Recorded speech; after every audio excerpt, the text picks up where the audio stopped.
பல்கலைக்கழகங்கள், அரசு அலுவலகங்கள், பொதுத்துறை நிறுவனங்கள் உள்ளிட்ட பொது அமைப்புகளின் நிகழ்ச்சிகளிலும் தமிழ்த்தாய் வாழ்த்து கட்டாயமாக முதலில் பாடப்பட வேண்டும் என்று கொண்டுவரப்படும் இந்த தீர்மானத்திற்கு அனைவரும் ஆதரவு வழங்க வேண்டும் என கேட்டுக்கொள்கிறேன். தமிழ்த்தாய் வாழ்த்தை கடைசியில் பாட வேண்டும் என வற்புறுத்தவில்லை என்று மத்திய அரசு உயர்நீதிமன்றத்தில் தெரிவித்திருக்கிறது. நாங்கள் எங்களுடைய கருத்தை சொன்ன பிறகு சட்டப்பூர்வ அங்கீகாரம் வேண்டும், சட்டப்பூர்வமாக இது அங்கீகரிக்கப்பட வேண்டும் என்று எங்களுடைய உறுப்பினர் சொன்ன பொழுது அரசு மௌனமாக இருந்து விட்டதை தவிர அதற்கான எந்த கருத்தையும் சொல்லவில்லை. சட்டம் என்பது வேறு, தீர்மானம் என்பது வேறு.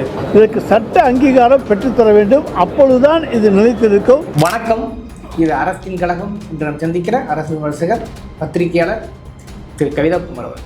வணக்கம். வணக்கம். குறிப்பாக இன்றைக்கி சட்டமன்றத்தில் பெரிய பேசுபொருளாக மாறி இருப்பது தமிழுக்கு இப்போ என்னென்னா, இது என்றைக்கோ அரசாணை தமிழ் கலைஞர் கொண்டு மனோன்மணி சுந்தரன் பாடலை அங்கீகரிக்கப்பட்டெல்லாம் ஒரு காலகட்டம், ஒரு வரலாறு. இதுவரை எந்த சர்ச்சையும் ஏற்பட்டதும் இல்லை. போன முறை கூட மாநில பாடலாக அறிவித்தால் முன்னாள் முதல்வர் மு க ஸ்டாலின் அவர்கள், அதெல்லாம் ஒரு பக்கம் இருந்தே இருக்குது. ஆனால் இன்றைக்கி 3வது இடத்துக்கு தள்ளப்பட்டதுங்கிறது அநேகமாக தாவேக ஆட்சி வந்த பிறகுதானா, அந்த ஆட்சி மாற்றத்துக்கு பிறகுதான் இப்படி சூழல் வந்திருக்கிறதா, இதுக்கு முன்னாடி எதுவும் சர்ச்சை ஏற்பட்டிருக்கிறதா, இன்றைக்கி ஏன் இது பேசும் பொருளாக மாறி இருக்குன்னா, இன்றைக்கி கோர்ட்டோட புதுநல் வழக்கு தாக்கல் செய்யப்பட்டிருக்கிறது. அதில் கூட மத்திய அரசு நாங்கள்லாம் அப்படி சொல்லவே இல்லைன்னு ஜகா வாங்குறதையும் பார்க்க முடியுது. இந்த சர்ச்சை முதல்ல பார்க்க முடியும். முக்கியமாக தமிழ் என்பது தமிழ்நாடோட ஒன்றிய ஒரு விஷயம். நான் தமிழ்நாடுன்ற பேர் கோரி மிகப்பெரிய எழுச்சிமிக்க போராட்டம் இங்கே நடந்த பிறகு தான் மற்ற மாநிலங்களில் இந்த மொழிவழி போராட்டம்னு நடந்தது. தமிழ்நாடுன்னு பேர் வைக்க கோரி தியாகி சங்கரலிங்கனார் மிகப்பெரிய உண்ணாவிரதம் வீடு திறந்த மண் இது. அதனால் தமிழ் பாரம்பரியம், கலாச்சாரம், பண்பாடு என்பது மொழியோடு சேர்ந்தது. இந்த மொழி என்பது பார்த்திங்கன்னா இன்றைக்கி சொல்லும் போது கூட அவங்க அது டயலாகாக சொல்லும்போது பண்பாட்டின் அடையாளம் அப்படின்னு சொல்கிறார். இந்த பண்பாட்டின் அடையாளம் இப்போ என்னவா இருக்குது, இந்த தீர்மானம் எதுக்காக கொண்டு வரப்பட்டது அப்படின்னு நீங்கள் கூட கேட்கும்போது திடீர்னு ஏன் கொண்டு வந்தாங்க அப்படின்னு நம்ம கேட்டீங்க. குறிப்பாக தமிழக முதலமைச்சர் ஜோசப் விஜய் பதவியேற்கும் போது வந்தே மாதரம் தான் பாடப்பட்டது. நீங்கள் அங்கே தான் துவங்குது. நீங்கள் இது அங்கேருந்து தான் பார்க்கணும். முதல்ல வந்தே மாதரம் பாடப்படும் போதே சர்ச்சையாகுது. அடுத்து பார்த்தா என்ன, தமிழ் 3வது இடத்துக்கு கொண்டு போகிறாங்க. வந்தே மாதத்துக்கு பார்த்தா 3வது இடத்துக்கு போகிறாங்க. கடுமையான அரசியல் விமர்சனம் எழுது. தமிழ்நாட்டில் இது வரைக்கும் 1970 இது காணப்படாத ஒரு சம்பவம். தமிழ்நாடு சட்டமன்றத்தில் 1970 பாடப்பட ஆரம்பித்ததுலேருந்து, தமிழ்த்தாய் வாழ்த்து பாடப்பட்டதுலேருந்து இப்படி ஒரு சம்பவம் நடக்கலை. ஏன் இப்போ தீவிரமாக எழுதுன்னும் போது பார்த்திங்கன்னா, தமிழர் நலன், தமிழர் உரிமை, மாநில நலன் சார்ந்த கொள்கைகள் என்பது இவ்வளோ நாள் இருந்தது. ஆனால் புதிதாக பதவியேற்ற தாவேக அரசு அப்படியான நலன் கொண்டுள்ளதான்ற ஒரு கேள்வி இருக்குது. அதனால தான் என்னன்னா சமரசத்துக்கு உள்ளாகிறாங்க. அவங்க கொள்கை எதிரி என்று கூறக்கூடிய பாஜக பல்வேறு மாநிலங்களில் அதாவது அந்த மாநில மொழிகளை குறிப்பாக சொல்லணும்னா செம்மொழி அந்தஸ்து பெற்ற தமிழ், கன்னடம் உள்ளிட்ட மொழிகளுக்கான உரிய அங்கீகாரத்தை வழங்கலை. அங்கீகாரம் மட்டும் இல்லாமல் நிதி வழங்கலை. பெருவாரியாக கோயிலில் இருக்கக்கூடிய ஸ்லோகம் சொல்லக்கூடிய மந்திரமான சமஸ்கிருதத்துக்கு கூடுதல் அங்கீகாரம், மரியாதை, நிதி ஒதுக்கீடு செய்கிறாங்க. நம்ம அதை சேர்த்து தான் பார்க்கணும். என்னென்னா குறிப்பாக நிதி ஒதுக்கீடு என்பது தமிழ்நாட்டு பல்கலைக்கழகங்களை விட சமஸ்கிருதமயமாக்கப்பட்ட பல்கலைக்கழகங்களுக்கு கூடுதல் நிதி இருக்குது. சுமார் 2365 கோடி ரூபாய் சமஸ்கிருதத்துக்கு ஒதுக்கீடு என்பது மத்திய அரசு செஞ்சிருக்கு. இதே காலகட்டத்தில் நீங்கள் எடுத்து பார்த்தீங்கன்னா வெறும் 167 கோடி ரூபாய் தான் தமிழுக்கு வழங்கப்பட்டிருக்கு. உலகத்தின் எந்த மூளைக்கும் சென்றாலும் தமிழ் இருக்கும். ஆனால் அங்கே நீங்கள் மதுரையில் யாராச்சும் ஒரு ஆளை கூப்பிட்டு சமஸ்கிருதம் பற்றி பேச சொன்னீங்கன்னா கூட பேச மாட்டாங்க. அது ஏன்னா அது தேவ பாஷை, இறைவனுடைய பாஷைன்னு சொல்கிறாங்க. அந்த மொழிக்கு பேசப்படாத மொழிக்கு இவ்வளோ நிதி 2000 கோடி ரூபாய்க்கு மேலே நிதி ஒதுக்கீடு செய்யக்கூடிய மத்திய அரசு தமிழை மட்டுமல்ல தேசிய மொழிகளை மரியாதை கொடுப்பதில்லைன்றது தான். அது என்னென்னா அரசுகள், மாநில அரசுகள் எந்த நடவடிக்கையில் ஈடுபடுகிறார்களோ அதுக்கு தகவலாறு தங்களுடைய நடவடிக்கையை மாற்றிக்கிறாங்க. குறிப்பாக ஜோசப் விஜய் முதல்வராகும்போது இந்த பிரச்சனை வருது. ஏன்னா கவர்னரை வச்சு தான் அவர் வந்து தன்னுடைய பதவியேற்பு நிகழ்வுக்கு கவர்னர் அழைக்கும் போது கவர்னர் வந்து பதவியேற்பு நிகழ்வுக்கு வரும்போது அது ஒரு புரோட்டோக்கால் அப்படின்னு சொல்கிறாங்க. அதாவது வந்து வந்தே மாதரம் புரோட்டோக்கால்றாங்க. ஏற்கனவே திருத்தப்பட்ட வந்தே மாதருக்கு எதிர்ப்பு வந்து நாடாளுமன்றத்தில் வரைக்கும் இப்போ வரைக்கும் இருக்குது.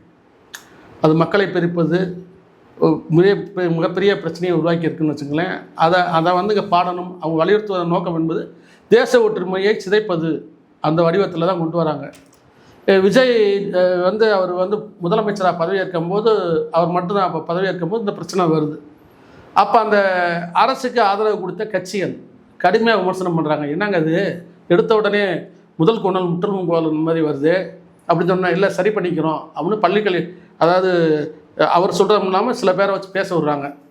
அதுக்கு அடுத்து பார்த்திங்கன்னா அமைச்சரவை நியமனம் அமைச்சர்கள் பதவியேற்பு விழாவிலையும் அதே பார்த்திங்கன்னா வழக்கம் போல் வந்தே மாதரம்.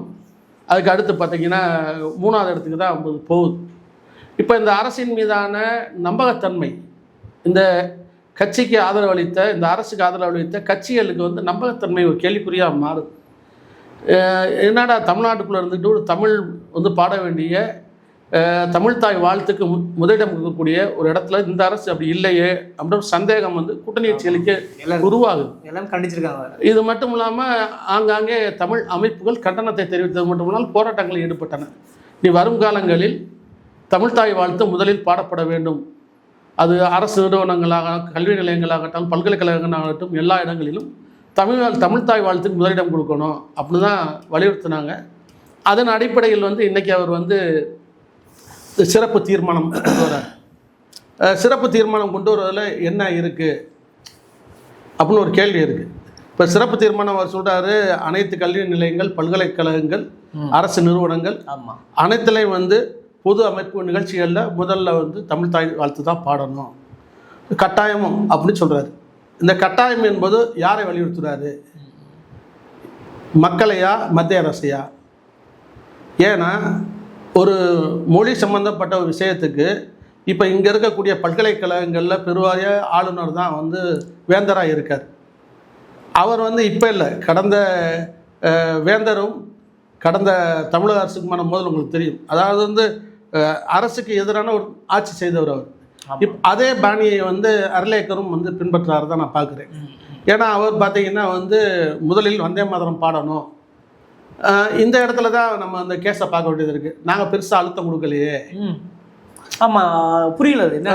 ஏன்னா அப்படி அழுத்தம் கொடுக்கலைன்னு சொல்லும்போது இதில் பார்த்தீங்கன்னா இவர் என்ன சொல்கிறாருன்னா இன்றைக்கி விஜயோட தீர்மானத்தில் அந்த வார்த்தை இருக்குது. அவர் என்ன சொல்கிறாரு? இது மத்திய அரசின் வழிகாட்டுது நெறிமுறை அதில் இல்லை, தமிழ்தாய் வாழ்த்து கட்டாயம் என்பதில் இல்லை, வழிகாட்டுதல்லை. அதனுக்காக நான் பிரதமரை சந்திக்கும் போது வலியுறுத்தினேன், கடிதம் எழுதினேன் அப்படின்றதா இன்றைக்கி தீர்மானத்தில் சொல்ல வேண்டியதாக இருக்குது. ஆனால் என்னன்னா இவர் இப்படி ஒன்று சொல்லும் போது இப்படி ஒரு சந்தேகம் வருது. ஏன்னா இதை வந்து சட்டப்பூர்வமாக்காமல் இதை வந்து நிறைவேறாது. ஏன்னா தீர்மானங்கள் வந்து செல்லாது. இதுக்கு முன்னால் எத்தனையோ தீர்மானங்கள் தமிழக சட்டமன்றத்தில் போடப்பட்டிருக்குன்னா அதை வந்து மத்திய அரசு ஏற்றுக்கல. உதாரணம் நீட்டுக்கு தான் தீர்மானம் இருக்குது. அதுதான் அது எத்தனை முறை நம்ம கூடி போட்டிருக்கின்றது தான். இதில் முக்கியமாக நம்ம பார்க்க வேண்டியது என்னென்னா ஏன் இந்த நேரத்தில் இந்த தீர்மானத்தை கொண்டு வராரு அப்படின்னு பார்க்கணும். இப்போ நீங்கள் பார்த்தீங்கன்னா கடந்த இது இந்த சட்டமன்ற பட்ஜெட் கூட்டத்தொடரே வந்து பார்த்திங்கன்னா 5ஆம் தேதி வரைக்கும் நடக்குது. 5ஆம் தேதி துவங்கி 8ஆம் தேதி வரைக்கும் நடக்குதுன்னு வச்சுங்களேன். இதில் பேசப்பட வேண்டிய ஒரு முக்கியமான நடவடிக்கை என்பது பார்த்திங்கன்னா வட மாநிலங்கள் முழுசு வெள்ளம் பெருக்கெடுத்து ஓடுது. ஆனால் தமிழகம் வறண்டு கிடக்கு. இது பார்த்திங்கன்னா வறட்சியின் பிடியில் வந்து தமிழகம் சிக்கி கிடக்கு. காவிரி பிரச்சனை தீப்பிடிச்சி எரியுது. நம்ம தமிழ்நாட்டில் வந்து அனைத்து விவசாயிகளும் களம் இறங்கி போராடி இருக்காங்க. அந்த நேரத்தில் பார்த்திங்கன்னா இப்படி ஒரு தீர்மானம் வருது. இந்த சூழலில் பார்த்திங்கன்னா நேற்றே வந்து கன்னட அமைப்பின் கூட்டமைப்பின் தலைவர் வாட்டாள் நாகராஜ் ஒரு மிகப்பெரிய அறிவிப்பை வெளியிட்டுட்டார். ஆமாம், தமிழக பஸ்ஸு உள்ளே வரக்கூடாது, தமிழக பஸ் ஒரு பஸ் கூட உள்ளே வரக்கூடாது. ரெண்டாவது தமிழ்நாட்டுக்கு ஒரு சொட்டுக்கு தண்ணி கொடுக்கக்கூடாது, மேகதாது அணையை கட்டியே ஆகணும் அப்படின்ற ஒரு குரல் கொடுக்குறாரு. இன்னைக்கு தான் அவர் போராட்டம் அறிவிச்சிருக்காரு. அதாவது இன்று காலை 11 மணிக்கு அவர் போராட்டம் அறிவிச்சிருக்காரு. அது குறித்து எந்த விமர்சனமும் இந்த அரசிட்ட இல்லை. அதாவது ஒரு மொழி வழி மாநிலங்களுக்கு கூட மக்கள்கிட்ட பிரிவினை ஏற்படுத்தக்கூடிய ஒரு சில அமைப்புகளை இவங்களோட கூட்டாட்சி தான் அங்கே நடக்குது. இங்கே தமிழக அரசியல் அங்கம் வைக்கக்கூடிய காங்கிரஸ் தான் வந்து கர்நாடகாவிலேயும் இருக்காங்க. அதை வந்து சிவகுமார் தான் முதலமைச்சராக இருக்கார். அவர்கிட்ட வந்து பேசலாம். என்னன்னா இங்கேருந்து பார்த்தீங்கன்னா நம்ம தமிழகத்திலிருந்து அன்றாடம் கர்நாடகா மாநிலத்துக்கு செல்லக்கூடியவர்களும் கர்நாடகா மாநிலத்திலிருந்து தமிழகத்துக்கு வரக்கூடியவர்கள் அன்றாடம் பல லட்சம் பேர் வந்து போயிருக்காங்க. தொழில் நியமனமாக வராங்க, பொருள் விற்பனையிலேருந்து வராங்க. ஆனால் பார்த்தீங்கன்னா ஒரு மொழி வெறி பிடிச்சி ஒருத்தர் செய்கிற நாளில் அதே நாளில் பார்த்தீங்கன்னா இங்கே பார்த்தீங்கன்னா தமிழ் வழி அப்படின்னு ஒன்று கொண்டு வராங்க. ஆனால் திடீர்னு ஒரு இப்படி ஒன்று கொண்டு வரதோட நோக்கம் என்ன? ஒரு அத்தாரிட்டி கையில் எடுக்கணும்னு முயற்சி பண்ணுறது. அது நான் தான் இந்த தீர்மானத்தை கொண்டு வந்தேன்ற ஒரு ஏன்னா என்னென்ன இயல்பா மக்கள் வரலாற்று மிக்க அதுதான் அப்படியா? அதே எனக்கு புரியல. அப்போ கடந்த கால வரலாறு இருக்கும்ல, வரலாற்று சிறப்பு மிக்க தீர்மானம். அதுதான் வரலாற்றிலேயே முதல் முறையாக சினிமா மேலே தான். நீங்கள் வந்து இவர் தமிழ் மேலே மிகுந்த பற்று கொண்டவர் விஜய். படங்களுக்கு பேரை பாருங்க, பீஸ்ட், கோட், அவ்வளோ சுத்தமான தமிழ் பேரில் தான். கோட்டோட தயாரிப்பாளர் வந்து ஒரு அரசு அலுவலர் அறிவிக்கப்பட்டிருக்கிறார். அதில் இருக்கக்கூடிய கடைசி கடைநிலை ஊழியர் வரைக்கும் எல்லாத்துக்குமே அரசு பதவி கிடைக்கும் போல தெரியுது. அப்படிதான் தெரியுது. ஏற்கனவே டெல்லி பிரதிநிதி அப்படிதான் ஒருத்தர் வந்திருக்காருன்னு வச்சுங்களேன். அப்படி தமிழ் மேலே மிகுந்த ஆர்வம் கொண்டவர் முதலமைச்சர். அவர் படங்கள் தலைப்பு முழுசுமே வந்து தமிழ் வழியாக தான் இருக்குன்னு வச்சுங்களேன். அவர் இன்னைக்கு பேசும்போது பார்த்தா தாய்மொழி புனிதமானது அப்படி சொல்கிறார். புனிதமானது என்பது தமிழர்கள் அனைவரும் உணர்ந்தது. ஏன்னா உணர்வோடு கூடிய விஷயம்னு வச்சுங்களேன். தமிழகத்தில் நடந்த போராட்டத்துக்கு பிறகு தான் தெலுங்கானாவில் மிகப்பெரிய போராட்டம் நடந்தது, ஆந்திராவில் மிகப்பெரிய போராட்டம் நடந்தது. என்னென்னா ஒரு தீபத்தை ஏற்றக்கூடிய தன்மை வந்து போராட்ட தீயை ஏற்றிய ஒரு மாநிலம் என்பது தமிழ்நாடு தான். அதில் வந்து நீங்கள் வந்து ஒரு தீர்மானத்தை போட்டுட்டு அதாவது தமிழ் தாய் வாழ்த்து பாடிடுவாங்க கட்டாயம் சொன்னால் நடக்காது. ஏன் நடக்காதுன்னா இதில் முக்கியமாக தீர்மானம் வேஸ்ட்டுங்கிறீங்களா? அப்போ வரும் ஆண்டுகளில் வரும் நாட்களில் பல்கலைக்கழகங்கள் என்னதான் செய்யப்படும் ஒரு இதுதான் நாங்கள் சொல்ல வந்தது. முக்கியமாக என்னன்னா மத்திய அரசின் கையில் தான் இது இருக்குது. மொழி திணிப்பு என்பது வந்து எல்லா மாநிலங்கள்லேயும் ஒன்றிய அரசால் மத்திய அரசால் திணிக்கப்படுதுன்னு வச்சுங்களேன். ஒரு பக்கம் இந்தி மயம், ஒரு பக்கம் சமஸ்கிருத மயம்னு வச்சுங்களேன். இதில் வந்து இந்த தமிழுக்கு வந்து யார் அத்தாரிட்டின்னு ஒரு கேள்வி நிற்கிது தமிழ்நாட்டில். செம்மொழின்ற ஒரு தமிழுக்கு அந்தஸ்து வழங்குது டாக்டர் கலைஞர். அதற்கான நிதியை ஒதுக்கீடு செய்தவர் அவர் தான். அதற்கான மிகப்பெரிய மாநாடை நடத்தி தமிழ் மொழிக்கான இருக்கையை உருவாக்குனவர் அவர் தான். இந்த சங்கராச்சாரியர் மாதிரி ஆளுகள் தமிழுக்கு வந்து மரியாதை தர மாட்டோம், தமிழ் தாய் வாழ்த்து பண்ணால் உட்காந்து தான் இருப்போன்ற நேரத்தில் தமிழ் தாய் வாழ்த்து பாடுனா கட்டாயம் எந்திரிச்சு நிற்கணுன்ற சட்டத்தை கொண்டு வந்தது ஸ்டாலின். இப்படியான ஒரு அத்தாரிட்டி என்பது தமிழ் மீது, இந்த தமிழ் மொழி மீது திராவிட கட்சிகளுக்கு இயல்பாகவே உண்டு. அதிமுக ஆட்சி காலத்திலையும் தமிழ் தாய் வாழ்த்து கட்டாயம் முதல்ல தான் பாடப்பட்டது. ஆனால் ஏன் இவர் காலத்தில் வந்து அது 3ஆம் இடத்துக்கு தள்ளப்பட்டது அப்படின்றத நம்ம பார்க்க வேண்டியது இருக்குது. 3ஆம் இடத்தை நோக்கி தள்ளியது யார்? காரணம் யார்? இதனால் வரைக்கும் ஒன்றிய அரசு இப்போ கோர்ட்டில் சொன்னாங்க நாங்கள் காரணம்லாம் அப்படி அழுத்தம் கொடுக்கப்படுன்றாங்க. அப்போ அது எப்படி நடந்துச்சுன்னு கேள்வி வருதா இல்லையா? அதுக்கு யார் பதில் சொல்லணும்? ஒரு விஜய் பதில் சொல்லணும் இல்லையா? அவர் பதில் சொல்கிறாரா என்ன? முன்னாள் சட்ட அமைச்சர் இல்லை அழுத்தம் இல்லைன்னு ஒன்றிய அரசுடைய அன்றைக்கி அசோசியேட்டிவ் ஆமாம் அவங்க வந்து உயர்நீதிமன்றத்தில் அப்படி தகவலை சொல்லியிருக்காங்க. நாங்கள் அழுத்தம் கொடுக்கணும். ஆனால் இந்த தீர்மானத்தில் தமிழக முதல்வரோட அறிக்கையில் இருக்கே வழிகாட்டுதல் எதுவுமே இல்லையே எங்களுக்கு, அதனால தான் அப்படி ஒரு தீர்மானத்தை கொண்டு வரோம். மத்திய அரசு வழிகாட்டுதல் இல்லைன்னு சொல்கிறாரு. அப்போ புரியல, சட்டமன்றத்தில் ஒன்று நீதிமன்றத்தில் ஒன்று. அதுதான். ஏன்னா அவரோட தீர்மானத்தை நீங்கள் படித்து பார்த்தீங்கன்னா அதில் தெரியும். இதில் முக்கியமாக நம்ம முன்னாள் சட்டத்துறை அமைச்சர் ரகுபதி வந்து மிகச்சரிவையான ஒரு விஷயத்தை சொல்லியிருக்காரு. இது சட்டப்பூர்வமாக்காமல் வந்து சரியாகாது, இது சட்டம் இயக்கப்படணும். ஏன்னா பேப்பரில் வந்து இது நிற்காது அப்படின்னு சொல்கிறார். பேப்பரில் ஏன் நிற்காதுன்றது கடந்த கால வரலாறுகள் தெரியும். தமிழகத்திலிருந்து எந்த தீர்மானங்களும் போனாலும் அது கவர்னர் காலுக்கு அடியில் கீழே தான் கிடக்கும்னு வச்சுக்கோங்களேன். அப்படி தான் இருந்தது. இங்கே ஜனநாயக உரிமைகள் மறுக்கப்படும் போது, சட்ட உரிமைகள் மறுக்கும் போது, வாலில மொழி சார்ந்த கொள்கை சார்ந்த விஷயங்கள் போகும்போது ஒன்றிய அரசோட அதிகாரமிக்க ஆளுநர் தான் இது பண்ண போகிறார். இப்போ நம்ம கேட்குற கேள்வி வந்து இப்போ சொன்ன உடனே பல்கலைக்கழகங்களில் நாளைக்கே வந்து தமிழ் தாய் வாழ்த்துக்கு முதலிடம் தந்துடுவாங்களா அப்படின்ற ஒரு கேள்வி உங்களுக்கு இருக்குது. ஆளுநருக்கு இடம் கொடுப்பாரா? ஒன்றிய அரசு அதுக்கு இடம் கொடுக்குமா? தீர்மானங்கள் என்பது ஒவ்வொரு மாநிலங்களிலும் வந்து நிறைவேற்றப்படுறதான். இப்போ கேரளா அரசு கடந்த ஆட்சி காலத்தில் வந்து இப்படியான தீர்மானங்கள் கொண்டு வந்தாங்க. ஆனால் அது வந்து கிடப்பில் தான் போடப்படும்.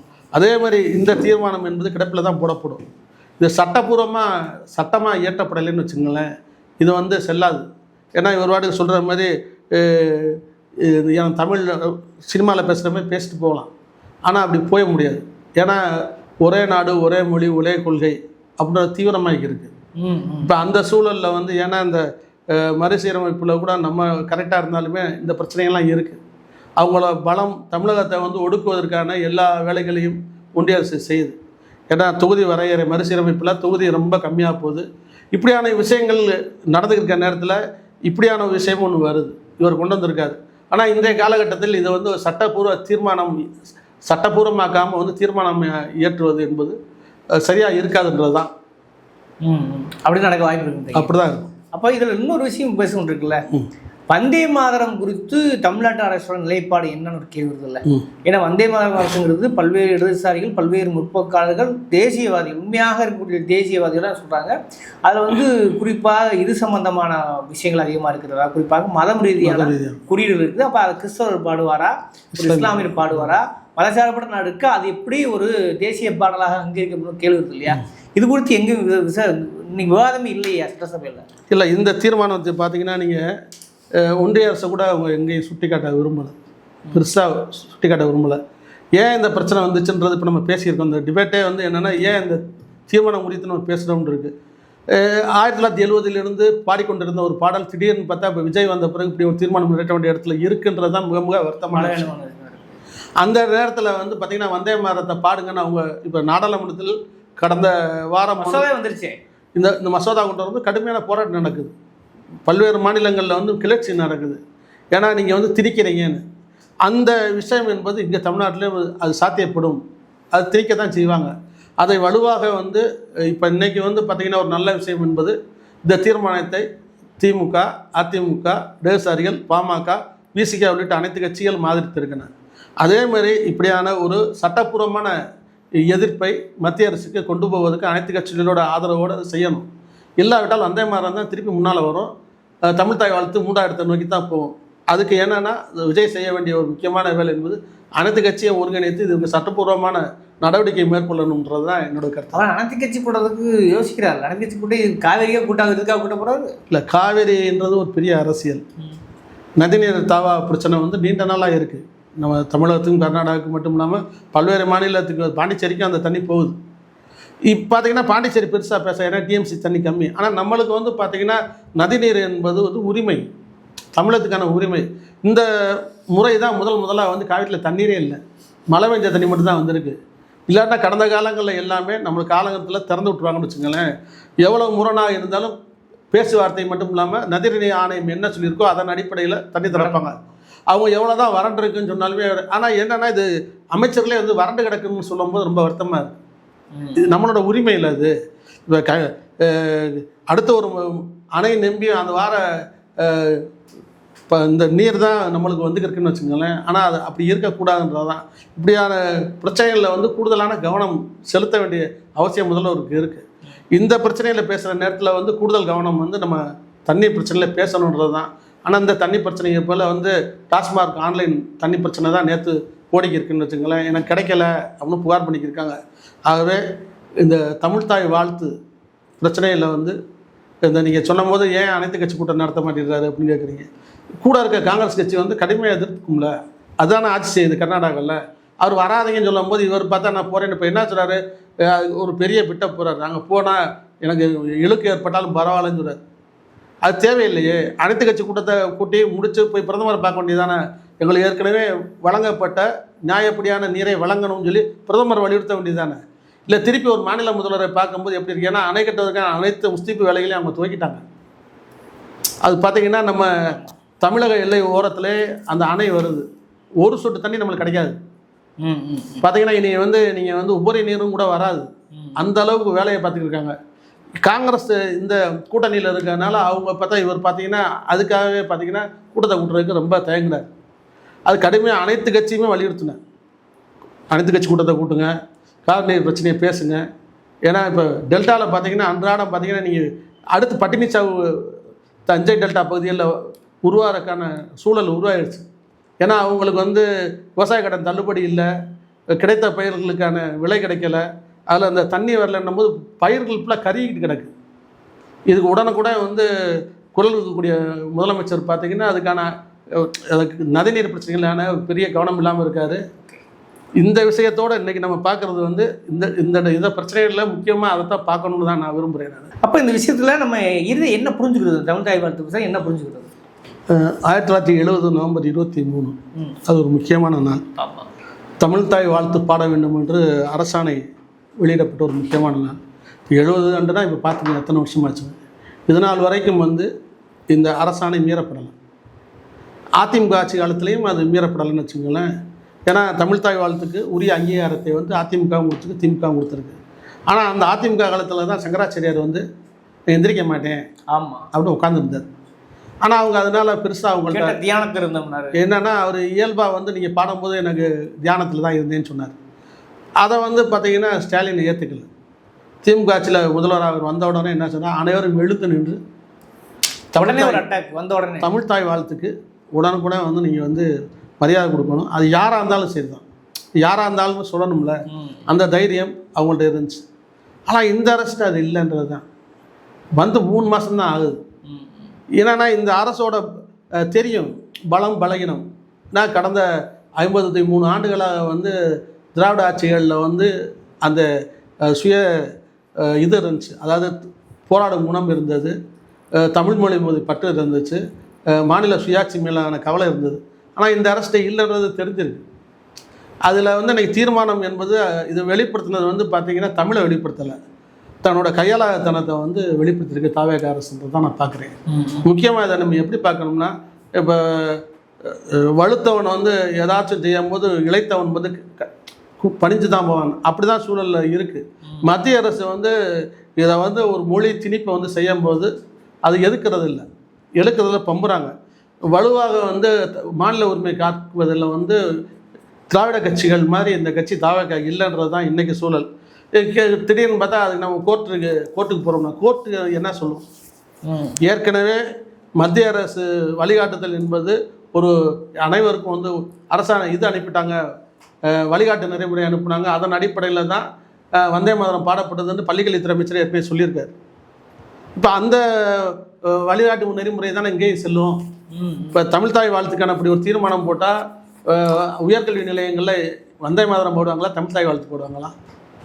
இந்த ஒரு கேள்வி இருக்குல்ல. அதனால் வந்து அது இந்த அரசோட பலகீனத்தை வந்து சரியாக வந்து மத்திய அரசு பயன்படுத்துறது தான்.